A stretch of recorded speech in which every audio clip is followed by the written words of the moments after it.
An 8-year-old girl's simple question silenced a crowded town hall and left Donald Trump sharing a deeply personal story about faith, loss, and redemption. What happened next moved everyone to tears. The Church Fellowship Hall in Shreveport, Louisiana, buzzed softly with the sound of folding chairs scraping against the polished floor and murmured conversations. The space, usually reserved for Sunday potlucks and Bible study, had taken on an unusual air that evening. At the front of the room stood Donald Trump, his unmistakable presence filling the modest hall. His orange-tinted complexion and signature, hand gestures were familiar to everyone, but tonight he was uncharacteristically subdued, perhaps sensing the gravity of the event. The audience was a mix of families, retirees, and local residents curious to hear what he had to say. But among the crowd, there was one figure who seemed out of place, not because of her size, but because of her quiet intensity. 8-year-old Lily, dressed in her best Sunday dress, clutched an old leather-bound Bible to her chest. It was a treasure passed down from her late grandmother, its pages worn and its gold lettering faded. Her mother, seated beside her, had whispered before they arrived, "You can ask him, but only if you're brave enough, and only if you truly mean it." Lily had nodded, her heart pounding in her chest. She had been rehearsing her question for weeks, scribbling it out in her notebook during recess and murmuring it to herself as she lay in bed at night. It wasn't a question born from childish curiosity, but one that weighed on her soul. As the evening progressed, Trump spoke about his usual topics: policies, achievements, and the future of America. The crowd occasionally clapped or nodded in agreement, but the energy was tepid compared to his usual rallies. Lily waited, her small hands gripping the edges of her Bible tighter with each passing minute. Finally, the floor opened for questions. A line quickly formed with adults eagerly stepping forward to ask about local issues, national policies, and even a few compliments about his iconic red tie. Lily hesitated, her tiny frame shrinking further into her seat. But when her mother gave her a subtle nudge, she knew it was her moment. Her legs felt wobbly as she stood, her heart thundering so loudly she was certain the entire room could hear it. The line seemed endless, but as she inched forward, the room's chatter began to fade. People noticed her, the small girl with the oversized Bible clutched tightly to her chest. Whispers rippled through the crowd. When her turn came, Trump looked down at her, his expression momentarily softening. "And what's your question, young lady?" he asked, his voice surprisingly gentle. Lily swallowed hard, gripping her Bible so tightly her knuckles turned white. Then, with a voice that trembled but refused to break, she asked the question that had been echoing in her heart for months. "Mr. Trump, what does God mean to you?" The room fell into an immediate and complete silence. Eyes darted between the girl and Trump, the weight of her question pressing down on everyone like a tangible force. For a man known for his rapid-fire answers, Trump didn't respond right away. Don hesitated, his fingers curling slightly against his apron. And for the first time, JD saw something that almost looked like discomfort. Like maybe Don wasn't as sure about this as he wanted to seem. But before the man could answer, the younger guy in the booth let out a sharp laugh. "Oh, come on," he said, shaking his head. "This ain't that deep. You're just not welcome here. Simple as that." JD turned toward him, studying him for a moment. He looked like the kind of guy who enjoyed a good fight, someone who had been waiting for an excuse to say something. JD didn't bite. He just looked back at Don. "I've got no problem leaving, if that's really what you want." The words hung there, giving Don a chance to take a breath, to reconsider, to push back against whatever pressure had led to this moment. Don's gaze flicked toward the kitchen, then back to JD. "I just don't want things to get ugly," Don said finally. JD nodded. "Neither do I." For a long moment, neither of them spoke. JD could have left. He could have shaken his head, walked out, and never looked back. He could have made a call, turned this into a headline, Let the internet do what it does best. But instead, he did something no one expected. He pulled out a chair, sat down, and said, "Then let's talk." The room tensed. JD didn't slam the chair down, he didn't puff up his chest or raise his voice, he simply sat, resting his hands on the table like he had all the time in the world. The diner wasn't used to this. Confrontations usually ended quickly with one side storming out or shutting down. But this wasn't that. Don looked at him for a long moment, then let out a slow exhale. "Talk?" he repeated as if the word itself didn't belong here. JD shrugged. "You don't want me here, I get that. What I don't get is why, so let's talk about it." A low chuckle came from the younger guy in the booth. "Man, this guy's got nerve." JD ignored him. Don pulled out the chair across from JD, but didn't sit down. Instead, he leaned on it, arms resting against the back. His apron was still dusted with flour, the kind that had probably been there since the morning shift. "I run a business," Don said finally. "I don't pick fights. I don't want headlines. But I got a community to think about." JD nodded. "All right, so tell me, what does this community think about me?" Don looked over his shoulder, almost like he was waiting for someone else to answer that question. The waitress by the counter shifted uncomfortably. The man in the work jacket kept his eyes down, but his fork hadn't moved in a while. Then Don looked back. "People here don't like politicians, don't trust them, and some of the things you've said, some of the things you've stood for, it doesn't sit right with folks." JD leaned back slightly. "Fair enough, but you don't know me, do you?" Don hesitated. "Not personally, no." "Then tell me," JD continued. "If I was just some guy walking in here, not someone you've seen on TV, would we even be having this conversation?" Silence. JD let the quiet stretch, watching Don's expression shift just slightly. Not a full change, but something had cracked, even if it was small. But then, from the back of the room, the younger guy scoffed. "This isn't about TV, man. It's about people knowing who you really are." JD turned toward him. "And who am I?" The guy grinned, finally getting the attention he'd been craving. "You're the guy who acts like he understands regular people, but you play politics like everyone else." JD nodded slowly, considering that. "All right," he said. "Then tell me, what do you think I should have done differently?" The guy blinked. That wasn't the response he was expecting. "You want me gone," JD continued. "Fine, but you've got the floor. Say what you need to say." The diner was dead silent now. Even the kitchen had gone still. No plates clinking, no orders being called out. Don sighed, rubbing the back of his neck. "This ain't what I expected tonight." JD cracked a small, tired smile. "Me neither." But for the first time, the tension wasn't just about division. It was about something else, something closer to understanding. The diner wasn't just quiet now, it was watching. Even those who had pretended not to care were listening, sneaking glances over their plates. JD sat there, patient. The younger guy, still leaning back in his booth, looked like he wanted to say something, but for the first time, hesitation crossed his face. Maybe because he realized JD wasn't arguing. He wasn't defending himself, he was just waiting. "I felt left behind. Yeah, I went to school, did things people never expected me to do. But that doesn't mean I forgot."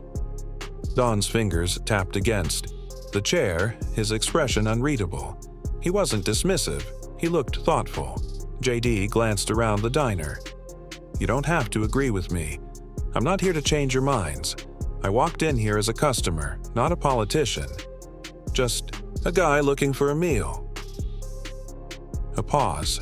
Then, from the counter, an old man in a worn work jacket muttered, "Damn shame when a man can't even get a burger." The tension cracked slightly. A few people smirked, even Don let out a small chuckle, shaking his head.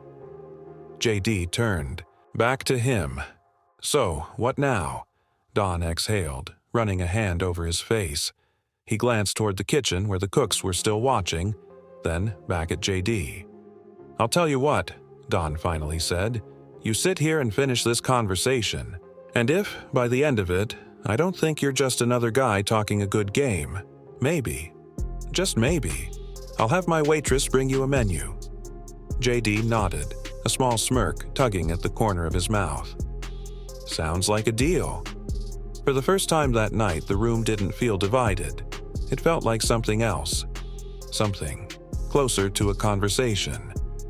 The air in the diner had shifted. The stiffness in Don's shoulders had eased just a little. The younger guy in the booth had lost his smirk, now sitting up instead of lounging back like this was some kind of show. Even the customers who had stayed quiet, just watching from the sidelines, seemed less certain of their own judgments. JD leaned forward slightly. "All right," he said, voice calm. "Let's finish this conversation." Don exhaled, dropping into the chair across from him. He looked tired. Not the kind of tired that comes from a long shift, but the kind that settles deep. The weight of years of expectations. A feeling like the world isn't listening. "I'll be honest," Donnie said, rubbing his hands together. "I don't know if you're the guy people think you are. I don't know if you're really looking out for folks like us or if you just know how to talk a good game." JD nodded. "Fair enough." Don studied him. "What I do know is that around here, people have long memories. They remember every promise made to them. Every time someone shook their hand, looked them in the eye, said they'd do something, only to walk away and never come back." JD tapped a knuckle against the table, thinking. Then he said, "I don't blame them for that." Don huffed out a laugh, shaking his head. "That's the problem. Nobody ever does." A beat passed. Then, from the counter, the old man in the work jacket spoke again. "I worked 35 years in a factory. 35 damn years." He set his coffee down with a soft thunk. "I watched my neighbors lose their jobs, watched whole families pack up and leave because there wasn't anything left for them. Watched politicians show up, shake a few hands, tell us they understood, then drive back to wherever the hell they came from." JD met his eyes. "And do you think I'm one of those politicians?" The old man stared at him for a long moment. Then he shrugged. "I don't know, but I can tell you one thing." He pointed a calloused finger at him. "You're the only one who stuck around to listen." That landed. The waitress behind the counter shifted, glancing toward Don. The two cooks in the kitchen exchanged looks. Even the younger guy in the booth, the loudest critic, suddenly had nothing to say. Joady let the silence settle. Then he turned back to Don. "So, what's it gonna be?" Don tapped his fingers on the table, looked toward the kitchen, exhaled again. Then he stood. "Mary," he called toward the counter. "Get him a menu." A ripple of surprise passed through the diner. The younger guy let out a scoff, but he didn't argue. The waitress, Mary, hesitated for only a second before reaching for a laminated menu and walking it over. JD took it with a small nod of thanks. "Appreciate it." Don shook his head, half in amusement, half in disbelief. "I still don't know if I like you." JD smiled, flipping open the menu. "That's all right. I don't need everyone to like me." Don let out a short chuckle, then turned toward the kitchen. "All right, boys, fire up the grill." And just like that, what started as a refusal turned into something no one in that diner would forget. The tension had faded. Not completely, but enough. Enough for the clinking of forks against plates to return. Enough for the low murmur of conversation to slowly rebuild itself. JD sat at the booth, menu in hand, but he wasn't reading it.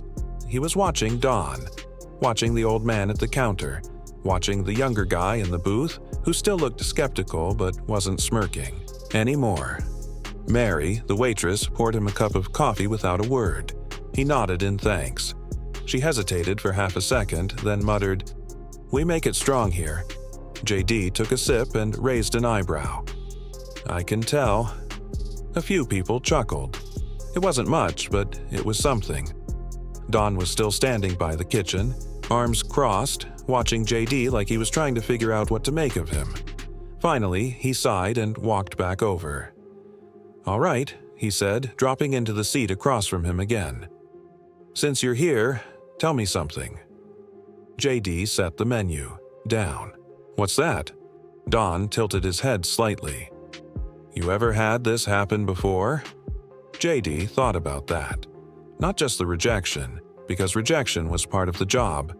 People loved you one minute, hated you the next. But this? Being told he wasn't welcome in a place as simple as a diner? Not in this way. Not with this kind of weight behind it? "No," JD admitted. "Not like this." Don nodded slowly, as if that confirmed something he had been wondering. "And you stayed." JD leaned back slightly, taking another sip of coffee. "Yeah." Don let out a small chuckle. "Most guys in your position would have walked out, made a fuss, maybe called a lawyer, maybe made sure this place was plastered all over the news by morning." JD smirked. "Thought about it." Don laughed at that, shaking his head. Then he sobered. "You're not going to change everyone's mind." JD nodded. "I know," Don exhaled, rubbing the back of his neck. "And I can't promise I won't regret serving you tomorrow morning." JD grinned. "That's fair." The old man at the counter spoke up again, not looking up from his coffee. "Still a damn shame when a man can't get a burger." JD turned toward him. "Well, I think that's about to change." Mary appeared a moment later, setting a plate down in front of him. A classic diner cheeseburger, hand-cut fries on the side. Simple, but perfect. JD picked up the burger, took a bite. Silence. Then, with a straight face, he said, "Little dry." For half a second, the diner was dead still. Then Don barked out a laugh, the first genuine one of the night. A few others chuckled and Mary shook her head. JD set the burger down, wiping his hands on a napkin. "Kidding, it's good." Don just shook his head, still smirking. "You're a piece of work." JD nodded. "I've been told." The younger guy in the booth didn't say anything, but there was something different in his expression now. He wasn't sold, not completely, but he wasn't dismissing JD outright anymore either. As JD finished his meal, the diner started feeling like a diner again. Conversations picked up. Plates clattered. Coffee refills were poured. People still had their opinions. They still had their doubts. But for one night, in one small town, a different kind of conversation had happened. And maybe that was enough. Because in a time when everyone is ready to shout, sometimes the real power is in staying, listening, and proving, if only for a moment, that not everything has to be a fight. If you made it this far, I've got one question for you. Have you ever been in a situation where you had to choose between walking away and staying to listen? Drop your thoughts in the comments. I'd love to hear what you think. And if you found this story worth your time, don't forget to like, subscribe, and hit that notification bell. There's always another story to tell, and I'll be here to share it with you. Until next time.